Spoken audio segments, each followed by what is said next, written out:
Salut à tous, c'est Tic Tac, le Mac d'actu des jeunes bretons. Nous nous intéressons cette semaine à la liberté d'expression. Quoi de mieux pour en parler qu'un lieu un peu insolite. Dédale à Vannes, c'est une friche urbaine de 3000 m² sur le port, devenue un lieu d'exposition et d'expression pour les artistes. Vous découvrirez également ce qu'est le Conseil régional des jeunes, dans lequel chacun d'entre vous peut trouver sa place de citoyen. Enfin, dans cette émission, vous découvrirez un jeune peintre virtuose. Yolan a seulement 11 ans, mais déjà beaucoup de talent. Allez, pour l'instant, c'est l'heure de l'actu, en bref. Dans l'actualité des jours derniers, il y a d'abord l'allègement des effectifs dans les lycées. Réclamé depuis un moment, alors que les contaminations grimpent et qu'on attend les premiers effets du confinement, les lycées ont obtenu la possibilité d'un enseignement à distance pour la moitié du temps. Cela devrait permettre de réduire le brassage des élèves, notamment dans les couloirs et à la cantine. Un peu d'air, quoi.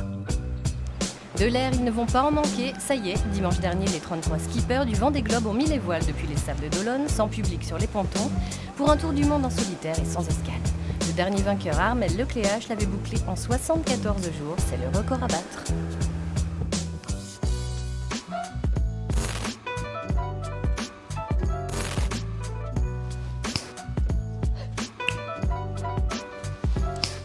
Vous l'avez remarqué, la notion de liberté d'expression est très présente dans l'actualité en ce moment. Mais qu'est-ce que c'est exactement? La réponse tout de suite dans le Data Brace de cette semaine, racontée par Marion, 12 ans, du Val d'Anas en Ille-et-Vilaine. C'est à toi, Marion.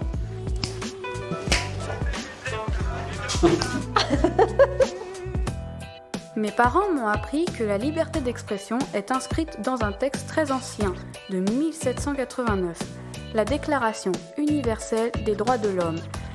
Mais pourquoi c'est si important ? Parce que sans liberté d'expression, il n'y a pas de liberté de pensée et pas de démocratie. La démocratie, c'est pouvoir s'exprimer librement en confrontant les opinions. On n'est pas obligé d'être tous d'accord. La presse et les dessins de presse sont justement là pour nous permettre de nous forger une opinion. Mais il n'y a pas que la presse. L'école aussi, par l'instruction qu'elle dispense, nous forme à l'esprit critique dans le respect des autres. C'est ça la démocratie.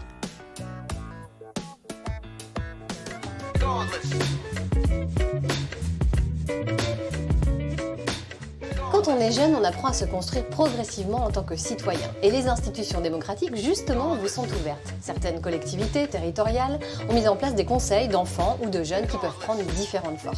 Ils sont consultatifs, mais vous permettent d'agir à l'échelle de votre territoire ou bien d'émettre un avis sur des projets collectifs. Voyons un exemple à l'échelle de la Bretagne avec le Conseil régional des jeunes. Karine Sévère et Jérémy Armand nous le font découvrir. Ce nouveau Conseil régional des jeunes rassemble 144 lycéens et apprentis élus par leurs pairs. Des jeunes bretons qui vont plancher pendant 2 ans sur un vrai programme d'action. Je pense que ce genre d'investissement, de voir comment ça se passe, ça peut peut-être remettre un lien entre les jeunes et la politique. Je pense que c'est important de mettre cette confiance en place et le CRJ le fait vraiment. Gouverner, c'est prévoir et je pense que vraiment la jeunesse, c'est vraiment le meilleur des baromètres qui nous indique ce qui va et ce qui ne va pas dans notre région et ce qu'il faut faire et ne pas faire. Mais si le CRJ peut servir la société, il peut également représenter une chance pour ces jeunes. L'animatrice de ce groupe est une ancienne élue. Lorsqu'elle avait 16 ans, ce mandat éveillait en elle une vraie vocation. Ça m'a beaucoup plu, ça m'a permis de me révéler, de comprendre ce que je voulais faire dans la vie, m'engager pour les autres, m'engager avec les autres et construire le monde de demain en fait. Et faire en sorte que des valeurs humaines continuent à traverser les âges et qu'on ne se renferme pas sur soi. Culture, patrimoine, tourisme, voici quelques thèmes sur lesquels ils vont devoir travailler. Les élus adultes du Conseil régional de Bretagne attendent des propositions.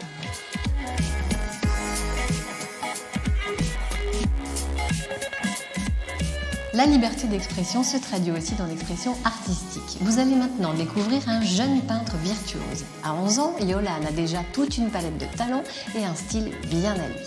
Nous sommes allés le rencontrer à Évran, dans les Côtes-d'Armor. J'utilise du bleu de Prusse, du bleu de cérélium, du bleu de saphir, du bleu Rex, du bleu primaire et du bleu Outremer. T'aimes pas le bleu, quoi? Si, j'adore le bleu. À 11 ans, Yolan Hu est déjà un petit virtuose de la peinture qu'il a découvert grâce à sa grand-mère. Ma mamie prenait des cours avec Picasso et ensuite Elle m'avait proposé de venir avec elle et j'ai accepté. Et après ce moment-là, pouf, j'adorais la peinture. Picaggio, un artiste hors norme avec lequel il a noué une belle complicité artistique. J'ai appris comment faire un portrait à mon premier cours. Ce qui me plaît surtout dans la peinture, c'est que je peux me libérer, m'exprimer, dire mes émotions et tout ça sur un dessin. Et quand on lui demande s'il a des thèmes de prédilection, J'ai des thèmes de quoi? bref, ce qu'il aime peindre quoi, eh ben il répond J'aime surtout peindre les animaux. C'est une émotion qui me vient. lion, éléphant, chevaux, tout passe sous son pinceau, sauf un. J'ai essayé de dessiner un chat, mais ça a tourné en bourrique. Ah bah, je suis fan, je suis sa plus grande fan.